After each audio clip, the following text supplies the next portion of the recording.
For this 10-minute material, we're going to make lava.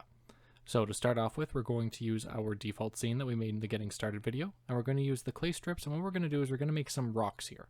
So for this lava texture, what I'm thinking is it's going to be lava, but there's going to be some solidified rocks floating in it. So we're going to draw a few larger rocks, and then we're also going to drop the size down here a little bit, and we're going to make some smaller ones.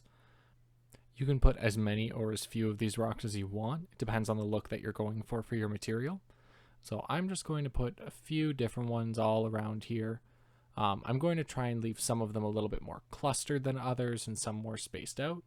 And then we're going to use the just normal draw tool, and we're going to draw some lines going through to show how the lava is flowing. Now, don't actually like how this one looks, so I'm going to undo that, and we're going to in this time try to follow the curvature of these rocks. So we're going to try and make it so like the lava is bulging between these different rocks that are floating in. So just going to follow those shapes there. And then once I think this is good, remember you don't want to make this too high, especially not this part, just because our rocks need to stick out of the lava, and that's how we're going to make the color. So we're also going to increase the height of the rocks a little bit, just using the same draw tool here. So I zoomed in and I'm just making these a little bit taller. With how the height mapping works in Blender and the material that we're using, we need a height difference between what we want different colors. So when we later map it in Photoshop, it will map properly. So after all those are heightened a little bit, we're just going to smooth these out. So we're not going to smooth them too much, but we're going to try to get rid of any of the really hard edges. This is supposed to be hot lava, so chances are these rocks were at one point melted in it. They're probably still pretty close, so they'll be fairly smooth and rounded. So just go around, keep editing those.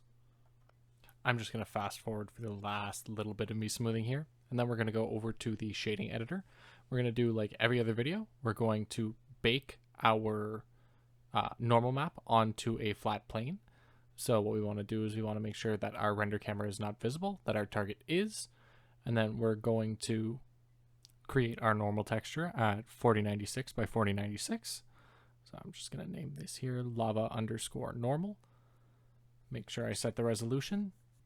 Next, we want to set our bake type. So we're going to go over to our render options. I'm going to go down to bake and make sure we set it to normal. We also want to flip our green channel to -Y.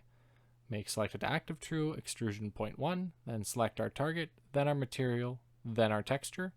And then with that already, make sure we have it shaded smooth. Then we'll press bake. And after this bakes, we'll get our normal texture. So we'll save that image, and since we already have our camera and everything set up, after this is saved, we can just go up to render and we can render the image, and that will give us our height map. Then we'll take this into Photoshop, and what we're going to do is we're going to crop it. We're going to crop it down to 2048 by 2048, and we're going to take only the center of the image. Luckily, Photoshop has snapping, so this should be easy to do. Then enable pattern preview just to check and make sure everything tiles properly. Do the same thing for our height map. And then you'll make a new texture that's going to be 2048 by 2048. That's going to be our base map. And what we're going to do is we're going to copy this height map over to that base map.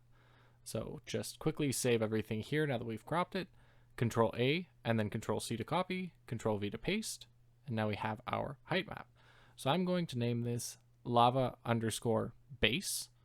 So this is going to be what our base color is, and I'm going to duplicate it. And then this one, I'm going to rename it to lava_emiss. This is going to be our emission map. So with this emission map, we want the bright parts to be where the lava is the hottest. So with how we modeled it, that's going to be where it's the lowest. So what was actually white before is what's going to now be black. So we basically want to flip the colors. The nice thing about using the gradient remap tool instead of just inverting is we can adjust what the stops are. So that way we get, a little bit of brightness, a little bit of darkness.